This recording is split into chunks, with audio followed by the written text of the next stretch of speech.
Welcome to the deep dive.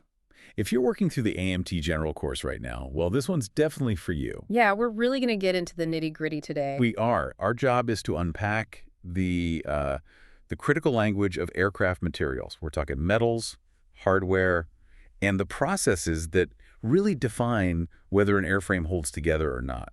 And, we really can't stress this enough. The sources make it crystal clear. Being a great mechanic, having that craftsmanship, it means nothing if you pick the wrong material. Exactly. Or substitute incorrectly during a repair. Right. A tiny mistake in alloy choice or maybe messing up the heat treatment, that can lead directly to failure. Loss of equipment, loss of life. The stakes are incredibly high. So our goal here isn't just to read definitions. We want to get into the practical stuff, things you actually need to know and use. We're taking this, well, pretty dense chapter from the course material. And it's a big one. It is. Properties, classifications, testing. And we're boiling it down. Building that solid foundation in aviation metallurgy you need for safe, effective repairs. And that foundation, it really starts with the vocabulary. These aren't just, abstract terms in a book. So they describe exactly how metals behave under stress. Precisely.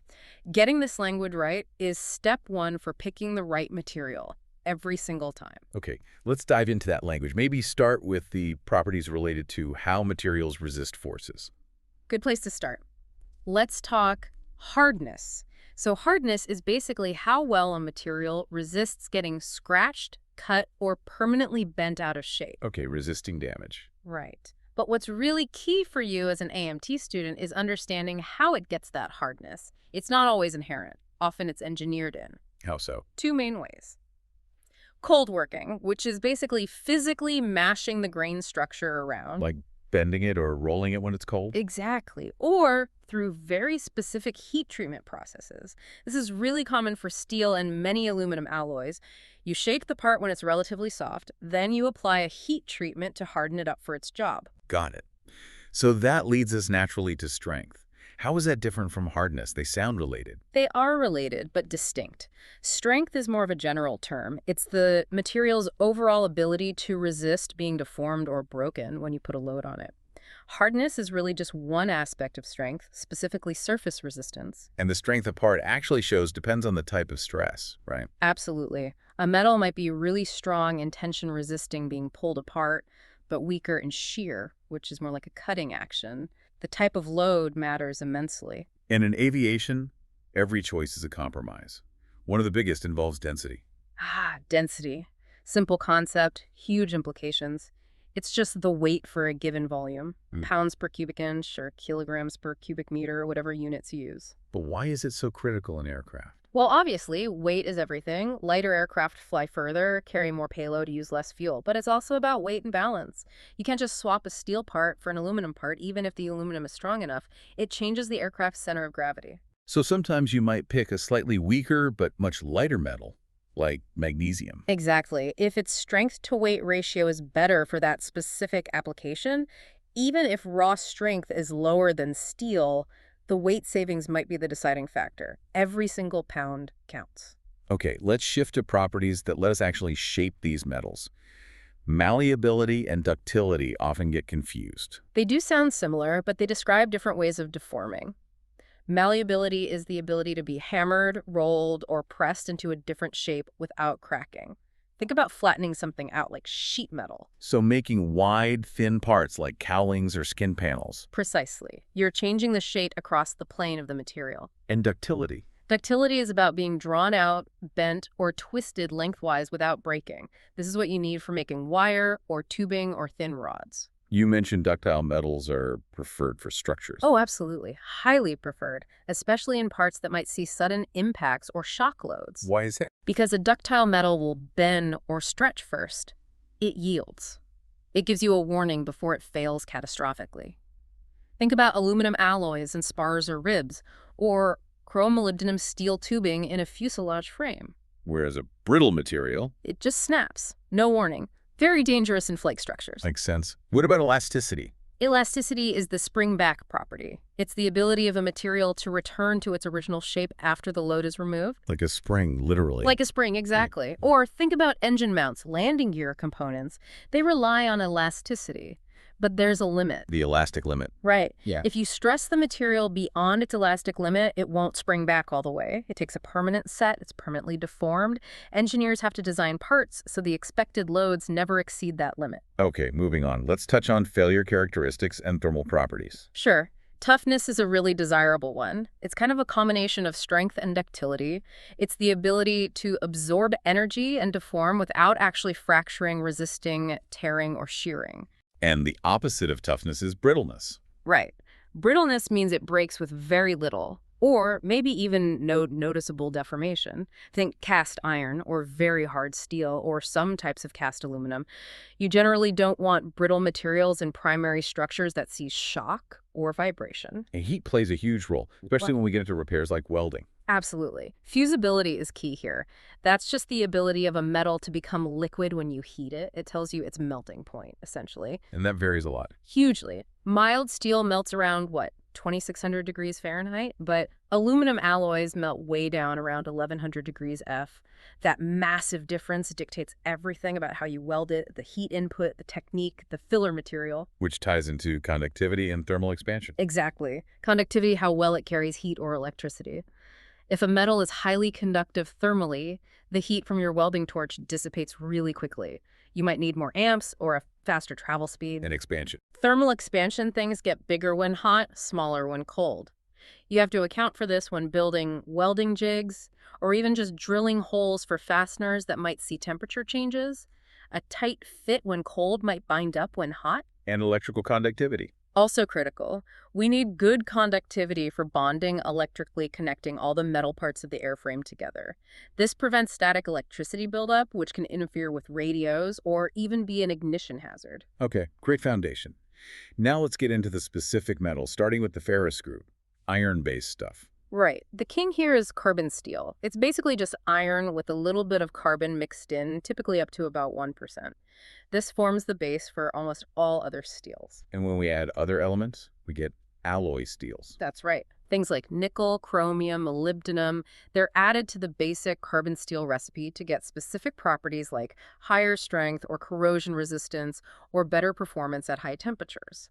These are the workhorses for things like landing gear and engine mounts. Now, anyone who's looked at a piece of steel stock has seen those numbers stamped on it. The SEEIA sign nomenclature. How do we make sense of that? Yeah, that 4 or 5-digit code looks intimidating, but it's actually pretty logical. It's the standard way to identify what kind of steel it is. So break it down for us. A typical 4-digit number, say 4130. Okay, good example. The first digit tells you the general class. 1 usually means carbon steel. 2 means nickel steel. 3-foot nickel chromium. 4 molybdenum steel, and so on. So 4 in 4130 tells you molybdenum is a key alloying element. And the second digit? The second digit often indicates a modification or a specific percentage of the main alloying element. So 41 together points specifically to chromium molybdenum steel. Okay, that's the alloy tub. What about the last 2 digits, the 30 and 4130? That's the most important part for understanding its basic properties. Those last 2 digits tell you the approximate carbon content in hundredths of a percent. So 30 means roughly 0.30% carbon. And that carbon percentage dictates a lot. Everything. It dictates its hardness potential, its weldability, its ductility. Knowing that number tells you immediately what the steel is good for and how it needs to be treated. Let's run through the main categories based on that carbon content. Start low.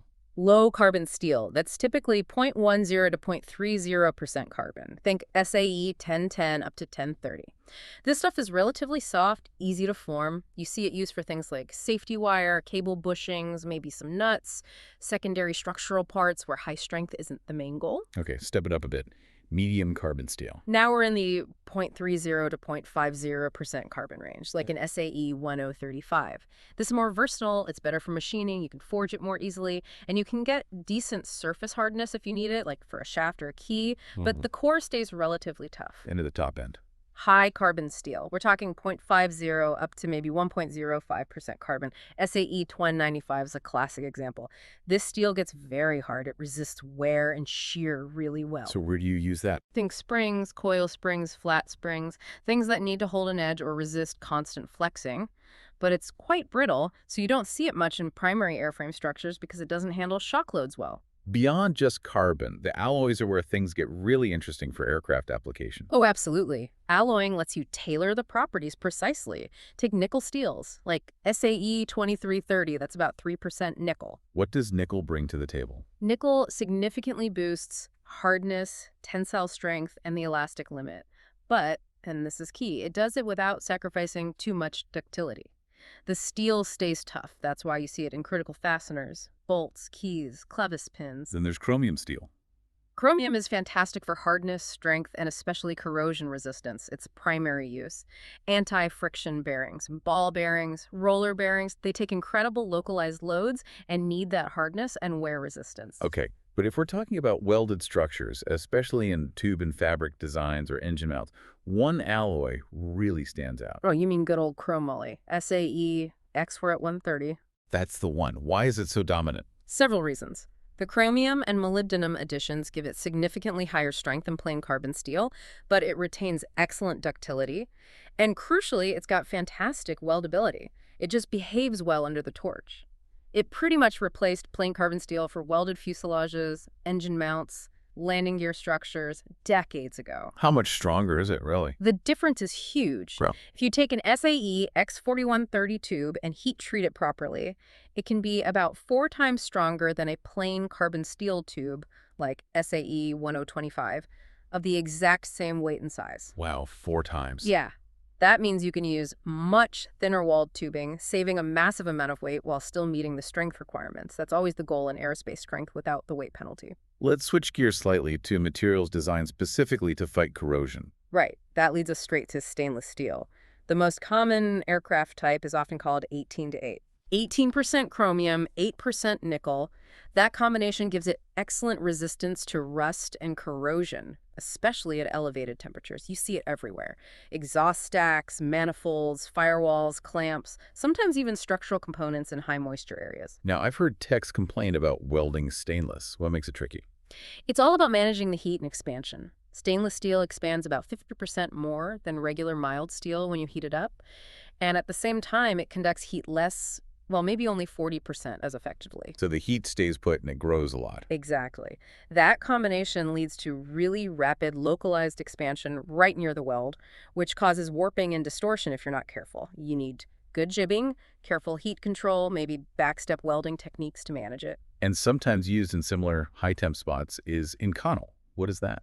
Inconel is a different beast. It's a nickel chromium iron alloy, but typically much higher in nickel content than stainless steel. Its superpower is retaining strength at very high temperatures. How high are we talking? It can maintain good tensile strength, maybe 100,000 psi, even when annealed right up to around 1600 degrees Fahrenheit.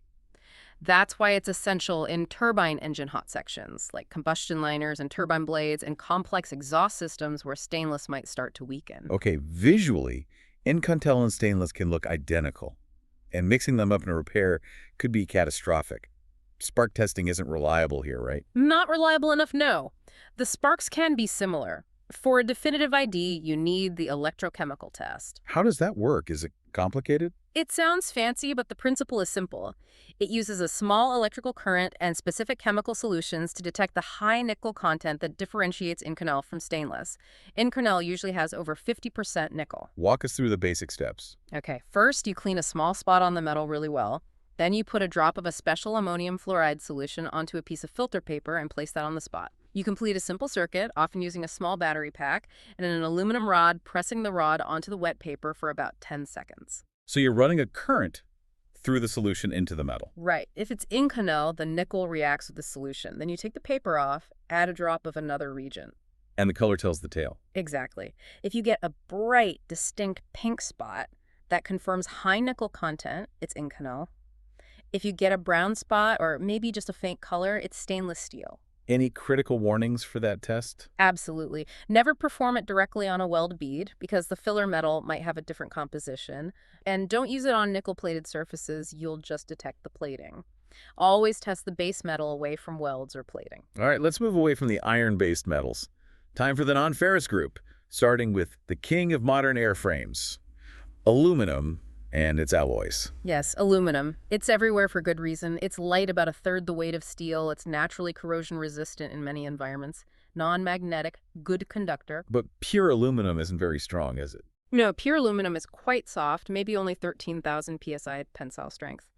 But the magic happens when you alloy it, mix in small amounts of other elements like copper, magnesium, zinc, silicon, and then apply heat treatments. How strong can it get then? Some alloys, like the 7000 series, can exceed 65,000 psi after heat treatment. That's getting up into mild steel territory, but at a fraction of the weight. That's the key. The strength-to-weight ratio. How do we classify aluminum alloys? I know there are casting and wrought alloys. Right. Casting alloys are, well, cast, poured into molds. They often have specific numbers, sometimes with letters indicating alloying elements like silicon, which helps it flow into the mold better. If they're heat treatable, they'll have a temper designation like T6, similar to wrought alloys. You find castings in complex shapes like engine accessory cases or some types of fittings. But wrought alloys are more common for structures. Much more common for things like skins, spars, ribs, stringers, rivets. Wrought just means they've been mechanically worked into shape, rolled into sheets, extruded into shapes, drawn into wire, or forged. And these have that 4-digit numbering system like steels. They do, but it works differently. For wrought aluminum, the first digit tells you the main alloying element. This is crucial. Okay, run through the important ones. All right, 1LX series is nearly pure aluminum, not very strong. 2XX series, the main alloying element is copper. Think 2024. These are strong, heat-treatable alloys. Copper. Doesn't that hurt corrosion resistant? That's the major downside of the 2XX series, which leads us to Alclad. But we'll get back to that. 3XX uses manganese, good formability. 5XX uses magnesium, good weldability, good corrosion resistance, often used in marine environments or for fuel tanks. 6XX uses magnesium and silicon, like 6061, very versatile, good strength, weldable, corrosion resistant. And 7XX uses zinc as the primary element, think 7075. And 7075 is known for? Top-tier strength. It's among the strongest aluminum alloys available, often used for highly stressed parts like wing spars or fuselage frames. But, like the 2XX series, its corrosion resistance isn't great on its own. Okay, you mentioned Alclad for the 2XX series because of the copper issue. Explain what that is. Alclad is genius, really. You take the high-strength core alloy, like 2024, and you metallurgically bond a very thin layer of commercially pure aluminum onto each side.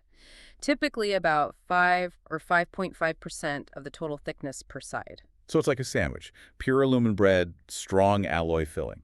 Exactly. And it works in two ways. First, the pure aluminum layer is physically covering the less corrosion-resistant core. Simple barrier protection. And the second way? This is the clever part. Pure aluminum is anodic compared to the copper-bearing alloy core. That means if you get a scratch that goes through the cladding, the pure aluminum layer will corrode preferentially. It acts like a sacrificial anode, protecting the stronger core material underneath from attack. So even a scratch doesn't immediately compromise the structure. Right. It buys you time and protection. It's why you have to be careful not to remove too much cladding when polishing or doing minor repairs. Now, besides the alloy number, there's always a letter and maybe another number, the temper designation, like T6, T4OH. Absolutely critical. This tells you the condition or hardness state of the metal. You cannot substitute tempers without verifying it's acceptable. What do the main ones mean? F just means as fabricated, no special control over its temper. O means annealed. It's in its softest, weakest state, usually for forming. H means strain hardened. Its strength comes purely from cold working, like rolling or drawing. There are sub-designations like H1, H2, H3, indicating the degree of hardening. And T is the big one for structural parts. T means thermally treated or heat treated to achieve its strength. T3, T4, T6, T8. These indicate specific sequences of solution heat treatment, quenching, and sometimes artificial aging. For example, T6 is solution heat treated and then artificially aged in an oven for maximum strength. T4 is solution heat treated but ages naturally at room temperature. So swapping a T4 for a T6 could be a massive strength reduction. Potentially huge. You have to use exactly what the maintenance manual specifies, or an approved substitute with equivalent or better properties, including the temper. Okay, let's move to the lightest structural metal, magnesium. Magnesium. Silvery white metal, incredibly light. It only weighs about 2/3 as much as aluminum. So its strength-to-weight ratio must be amazing. When alloyed, typically with zinc, aluminum, manganese, yes, it has the highest strength-to-weight ratio of any commonly used structural metal. That's why it was popular for things like wing panels, control surfaces, engine accessory housings, gearbox casings, floor structures in older aircraft designs. Less common now due to corrosion issues and the other big factor, The fire hazard. the fire hazard. This is non-negotiable knowledge for any AMT. Magnesium itself, in a solid block or thick sheet, is actually hard to ignite because it conducts heat away so well. But the danger comes from. Dust, chips, shavings, fine particles. If you're drilling, grinding, or filing magnesium, those small bits can ignite very easily from a spark or friction, and they burn incredibly hot and intensely. And the absolute cardinal rule for fighting a magnesium fire. Never, ever use water or standard liquid or CO2 extinguishers. Water reacts violently with burning magnesium, makes it worse, can even cause explosions. You must use a Class D dry powder extinguisher specifically rated for combustible metals. Usually things like powdered graphite, soapstone, talc, or special salt mixtures that smother the fire and exclude oxygen. Knowing this can literally save your life and the shop. Duly noted. Okay, third member of our lightweight trio. Titanium. Where does it fit? Titanium sits in an interesting spot. Density-wise, it's between aluminum and steel, heavier than aluminum, lighter than steel. Strength-wise, many titanium alloys are comparable to or even stronger than many alloy steels, especially at moderate temperatures. So good strength to weight again. Where do we see it? Increasingly common, firewalls, fuselage skins near hot engine sections, engine pylons, landing gear components, compressor discs, and blades in jet engines. Anywhere you need steel-like strength but want to save weight, and where temperatures aren't extremely high for prolonged periods. Ah, the temperature caveat. It has a super high melting point, right? Over 3,000 degrees F. It does, but that's misleading. While it melts high, its useful structural strength starts to drop off significantly above about 800 degrees Fahrenheit. And worse, if you keep it hot, say, above 1,000 degrees F for too long, it starts absorbing oxygen and nitrogen right out of the air. And that makes it Brittle. It loses its toughness, becomes prone to cracking. So, despite the high melting point, its practical high-temperature applications are limited compared to nickel-based superalloys like Inconel. How can a tech identify titanium if it's unmarked and looks maybe like stainless? Couple of easy field tests. The spark test is distinctive. When you grind titanium, it throws off brilliant white streamers that end in an even more brilliant white, almost explosive burst. Very different from steel sparks. Okay. Another way. Simpler still. Wet the surface slightly and try to draw a line with it on a piece of glass. Titanium will leave a dark gray, almost pencil-like mark. Steel won't. The source also mentions an ABC classification for titanium alloys. Yeah, that relates to the microstructure. Alpha A alloys are generally good all-around performers, weldable, good strength. Beta B alloys are known for excellent bend ductility, good for forming complex shapes. And alpha beta C, or combined alloys, are sort of a compromise, often very strong when cold or warm, good for durability, but can weaken significantly when hot. The specific alloy choice depends heavily on the application's demands. #tag V metalworking and key maintenance stresses. Okay, before we jump into fasteners, let's quickly tie these material properties back to the actual forces and aircraft structure experiences. Understanding these stresses is why knowing the metallurgy is so important for maintenance and repair. Absolutely. You need to know what the part is fighting against. There are really 5 basic stresses. First is tension. Tension is a pulling force, trying to stretch something apart, like a cable or the lower surface of a wing spar during flight, measured in psi pounds per square inch. Opposite of tension is compression. Right, a squeezing or crushing force, like the upper surface of that same wing spar, or a landing gear strut when the aircraft is on the ground. Then shear. Shear is when forces try to slide parts past each other in opposite directions. Think about rivets holding 2 sheets of metal together. The main force on the rivet itself is shear, like scissors trying to cut it. Fourth is bending. Bending is really a combination of tension and compression. When you bend a beam, the outer side is in tension, the inner side is in compression. It's about resisting deflection or curving. And finally, torsion. Torsion is a twisting force. Propeller blades experience torsion, so do engine drive shafts, and even wings can experience twisting forces during maneuvers. And the ultimate goal in choosing materials to resist these is maximizing that strength-to-weight ratio. That's usually the primary driver, get the most strength for the least weight, but it's not the only consideration. How so? Sometimes, especially in thin-skinned structures, you need a certain amount of thickness or bulk just to prevent buckling under compression, or to resist hanger rash minor impacts and dents. So you might choose a slightly less dense material, like aluminum over steel, even if you need a thicker section, because the overall panel still ends up being lighter and stiff enough to resist buckling. Got it. Now, how do we get these metals from raw stock into usable aircraft parts? Let's review the main manufacturing methods. Okay, casting is probably the oldest. Pouring molten metal into a mold. Good for complex shapes. Excellent for intricate shapes. Think engine housings, pump bodies, maybe some complex brackets. But the downside is generally lower strength and more brittleness compared to wrought materials because the grain structure isn't as refined. So for higher strength, you'd use forging. Definitely. Forging is shaping metal, usually when it's hot, by hammering or pressing it between dies. This process physically works the metal, refines the grain structure, aligns it with the direction of stress, Resulting in, significantly increased strength and toughness. Drop forging, where a heavy hammer forces the metal into the die, produces some of the strongest parts on the aircraft. Critical landing gear components, wing spar fittings, propeller hubs. what about long continuous shapes, like angles or channels? That's usually extruding. You heat the metal. Aluminum is often extruded around 700 to 900 degrees F and force it through a die with the desired cross-sectional shape, like squeezing toothpaste from a tube.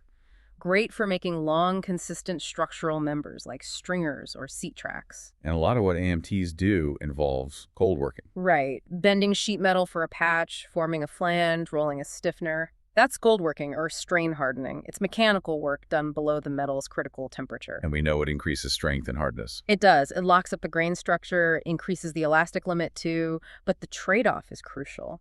It significantly decreases ductility. Makes it more brittle. Exactly. If you cold work a piece too much, bend it back and forth too many times, it becomes brittle and prone to cracking. You have to respect the material's limit. Okay, now let's talk specifically about ferrous heat treatment. The source highlights 3 key processes for steel that have almost opposite effects, all controlled by how fast you cool it. Right, this is fundamental for steel. First, annealing. This gives you the softest, weakest, most ductile state. How do you do it? You heat the steel above its critical temperature, where the grain structure transforms, hold it there for a bit, and then cool it very, very slowly, often just by shutting off the furnace and letting it cool down overnight. And the purpose? To relieve all internal stresses, refine the grain structure, and make it as soft and workable as possible, maybe before heavy machining or forming, lowest strength state. Okay, what if you need to relieve stress, say, after welding, but you want to retain more strength than full annealing gives? Then you normalize. Normalizing is very common for welded structures like engine mounts made from chromoly. You heat it above the critical temperature, just like annealing, but you cool it in still air outside the furnace. So faster cooling than annealing. A bit faster, yes. This results in a slightly finer grain structure, making the steel harder and stronger than fully annealed, but still relieving those dangerous internal stresses induced by welding or machining. And if maximum hardness and strength is the goal? Then you go for hardening. Again, heat above the critical point, but this time you cool it rapidly, you quench it, plunge it into oil, water, or sometimes a brine solution. And that rapid cooling does what? It traps the carbon in a very hard, brittle, crystalline structure called martensite. This gives you maximum hardness and strength, but this is vital. It also makes the steel extremely brittle. Hardened steel must almost always be followed by another process called tempering to restore some toughness, but hardening itself is that rapid quench. So you've done your alloying, your forming, your heat treating. But how do you know you actually achieved the properties you wanted? That's where hardness testing comes in. Exactly. It's the quality control check. Hardness values correlate pretty well with tensile strength and wear resistance for many materials. It's how you verify your heat treatment was done correctly. And the common testers all work by pushing something into the metal. Pretty much. They all measure the material's resistance to penetration. The oldest is probably the Brinell tester. What does that involve? The Brinell uses a hardened steel ball, usually 10 millimeters in diameter, and pushes it into the material with a specific heavy load. And the load varies. I see 3,000 kilograms for ferrous metals, but only 500 kilograms for non-ferrous. Why the difference? You need enough load to make a clear indentation, but not so much that you deform the surrounding material excessively or crack brittle stuff. Steel needs a much heavier load than softer aluminum or brass to get a measurable dent. Then you measure the dent. You measure the diameter of the circular impression left by the ball using a special microscope. Then you look up that diameter and the load used on a conversion chart to get the Brinell hardness number, BHN. It's accurate, but a bit slow. Okay, more common in many shops might be the Rockwell tester. Yeah, the Rockwell is generally faster and more convenient because it gives you a direct reading on a dial. No measuring impressions or using charts. How does it work differently? It measures the depth of the penetration, not the diameter. It uses a two-step load process. First, a small minor load, 10 kilograms, is applied to seat the penetrator and zero the dial. Then the major load is applied, pushing the penetrator deeper. When the major load is removed, the dial shows the difference in depth, which corresponds to the Rockwell hardness number. And there are different scales, B and C being the most common. Right. The scale depends on the penetrator type and the major load used. The C scale is for harder materials, like heat-treated steels. It uses a diamond cone penetrator called a braille and a 150 kilogram major load. You read the black numbers on the outer part of the dial, typically C20 to C70 or so. And the B scale. The B scale is for softer materials, brass, aluminum alloys, softer steels. It uses a 116-inch diameter steel ball penetrator and a 100 kilogram major load. You read the red numbers on the inner part of the dial. Now, there's a huge potential pitfall when Rockwell testing aluminum, especially sheet aluminum. Oh yes, absolutely critical point. If you're testing alclad aluminum sheet. The stuff with the pure aluminum coating. Right, you cannot get an accurate Rockwell reading without first carefully removing that thin, pure aluminum cladding layer in the spot you want to test. Why not? Because that pure aluminum coating is much softer than the core alloy underneath.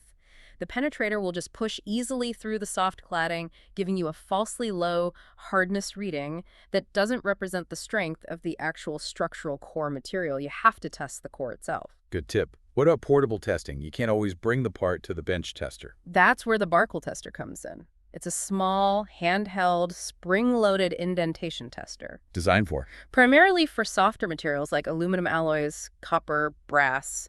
It's really useful for checking the temper of parts already installed on the aircraft, or for quickly verifying stock material in the hangar. How does it read out? It gives a direct reading on a small dial, usually from 0 to 100. You just press it firmly against the surface.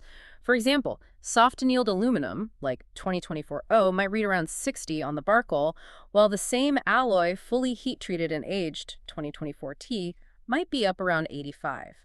It's a quick go check for proper temper. #7, hardware and non-metallic materials introduction. All right, let's shift from the materials themselves to the things that hold them together. Hardware. Starting with basic threaded fasteners. People often use bolt and screw interchangeably, but in aviation there's a clear difference, right? There is, and it matters for choosing the right fastener. A bolt is designed primarily for tensile or shear loads and is almost always used with a nut. It typically has a blunt end, a shorter threaded section, and a distinct unthreaded grip length designed to carry the shear load. Tightening is done by turning the nut. And a screw. A screw usually has threads extending further along its shank, sometimes all the way to a point. It's designed to be inserted into tapped holes or sometimes form its own threads, and it's always tightened by turning the head.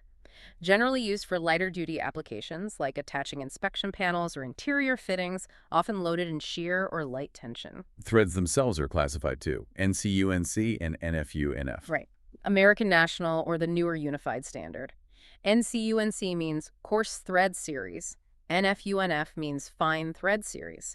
It just specifies the number of threads per inch for a given diameter. Like a 1/4-inch bolt might be 1420 coarse or 1428 fine. What about class of fit? Class 2 versus class 3? That defines how tight the threads mesh. Class 3 is the standard for most aircraft bolts. It's a medium fit, meaning there's very little looseness. You need a wrench to turn the nut or bolt all the way. This provides better stress distribution and vibration resistance. In class 2? Class 2 is a looser free fit, Yeah. easier assembly, more common for screws or non-critical applications where that high precision isn't needed. Okay. Beyond standard bolts, there are some important special-purpose bolts. Yes, designed for very specific jobs. Take the clevis bolt. It has a thin, rounded head, often slotted or recessed, and only a short threaded portion. And its critical limitation. It is designed only for shear loads, never tension. You see them used as pivot pins in control systems, attaching a clevis fork to a rod end, for example. The unthreaded shank carries the shear load across the joint. Putting it in tension is asking for failure. Then there's the eye bolt. Kind of the opposite. An eye bolt has a loop or eye forged on one end. It's specifically designed for taking tensile loads applied parallel to the shank, like attaching turnbuckles, tie-down fittings, or lifting points. What about high-strength, permanent fasteners that aren't quite rivets? You might be thinking of the Joe bolt. It's a patented three-piece fastener, a threaded steel bolt, a threaded steel nut, and a deformable sleeve. How does it work? You insert it into the hole, and a special tool turns the bolt while holding the nut. This draws the bolt head up, expanding the sleeve on the blind side, and then the bolt fractures at a predetermined point, leaving a high-strength, vibration-resistant permanent joint used in high-stress areas, often where access is limited to one side. And even more common now are lock bolts. Lock bolts are fantastic. They combine the high strength of a bolt with the speed and permanence of a rivet. And they don't need secondary locking like cotter pins or lock washers. Where are they used? Major structural joints, wing to fuselage fittings, landing gear attachments, engine mounts, places needing high shear and tensile strength and excellent fatigue resistance. And they come in different types. Yeah, pull type, stump type, blind type, depending on the access and tooling. They all work by swaging or crushing a collar onto locking grooves on the pin after pulling the joint tight. Very fast, very consistent clamping force. Okay, just a quick look now at non-metallic materials, starting with plastics used for windows and canopies. Right. The main classification here is how they react to heat. Thermoplastics, like acrylic, plexiglass, or polycarbonate, Lexan, soften when heated and harden when cooled. This means you can heat form them into curved shapes, and minor scratches can sometimes be polished out. And the other tech. Thermosetting plastics undergo a chemical change when heated during manufacturing. They set into a permanent shape and cannot be softened or reshaped by reheating. Think of things like fiberglass resins or bakelite. Less common for transparencies. You might also see stretched acrylic. Yes, stretching the acrylic during manufacturing aligns the molecules, making it much more resistant to shattering and crazing, often used for pressurized aircraft windows. And finally, the big one, composites. The future, and increasingly the present, of airframe structures. A composite is essentially a combination material. Strong reinforcement fibers like carbon, glass, or Kevlar embedded within a supporting resin matrix like epoxy. What are the big advantages? Huge strength-to-weight ratio, sometimes better than metals. Excellent fatigue life, they don't wear out in the same way metals do. Fantastic corrosion resistance. And you can tailor the fiber orientation to handle specific loads very efficiently. High tensile strength. But there are downsides for the AMT. Definitely. Inspection can be tricky damage, like internal delaminations can be hard to detect without specialized equipment like ultrasound. Repairs require specific training in clean environments. Material costs can be high. And handling the raw materials requires care. The resins can be toxic, and the fine fibers can be a respiratory hazard. You need proper PPE. Hashtag tag 8, outro.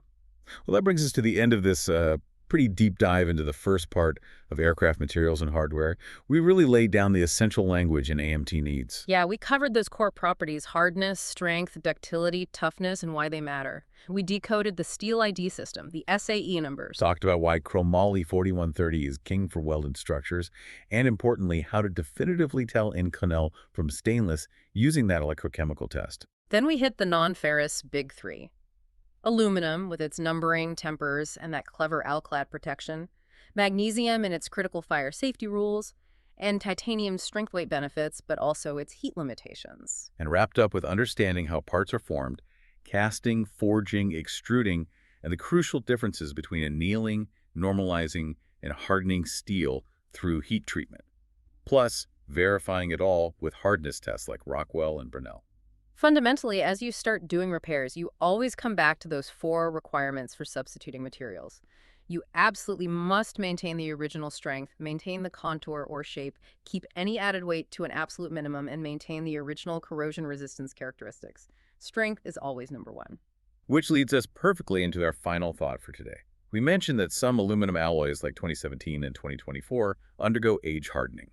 After their solution heat treated and quenched, they start getting harder almost immediately at room temperature. Right, they become too hard to reliably form rivet heads in maybe as little as 10 minutes for some alloys or up to an hour for others. So techs have to either use those rivets immediately after quenching or store them in a freezer below freezing temperatures to halt that aging process until they're ready to be driven. Exactly. It's called storing them in the W condition. So think about this.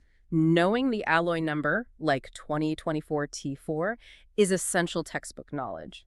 But managing that clock, getting those rivets installed before they harden naturally, that's practical, real-world material science in action. It's the difference between a good joint and potentially having to scrap a whole batch of expensive rivets and maybe even redoing the work. A perfect example of how understanding the material's behavior directly impacts the quality and safety of your work. Something to definitely keep in mind. Absolutely. That's all for this deep dive. We'll pick up with more processes and hardware next time. Keep thinking about how these materials work.